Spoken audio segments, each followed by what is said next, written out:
Hello guys, and welcome back to this channel, where today guys I'll be showing you how to use Visa gift card on DHgate. So guys, the first thing that you of course need to do is go to DHgate.com and you'll be greeted by a screen like this.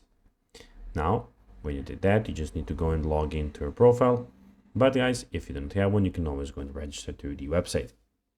Now what we have here in front of us is the search bar, where we can go and search for anything that we want to buy.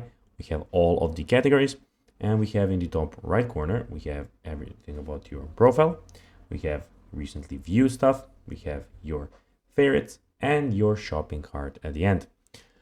But now guys, let's see how you can actually go and use Visa gift card on DHgate.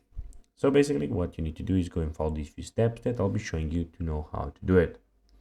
Well, first of all, you need to go to the top right corner of the screen, and out of all of these options, you need to hover over your name. So my DHgate, you just need to hover, don't click on it, just hover over it. After that, you just need to go and click on the fourth option, so not my DHgate, not my orders, not my reviews, but my coupons.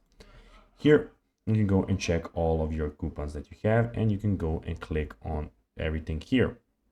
So basically, here you can also go and check out your Visa gift card on DHgate to go and check it out. So guys, that'll be everything for this video. I hope that you found this video informative and entertaining, guys. If you did, don't forget to like this video, share it, subscribe to the channel, and put the notifications on, as this guys really makes us grow our channel more easily. So guys, if you have a few seconds, it will be pretty cool if you could do this. So guys, that will be everything as I said for this video. I hope that you enjoyed it. And guys, as always, I'll be seeing you in the next video on this channel. Bye guys.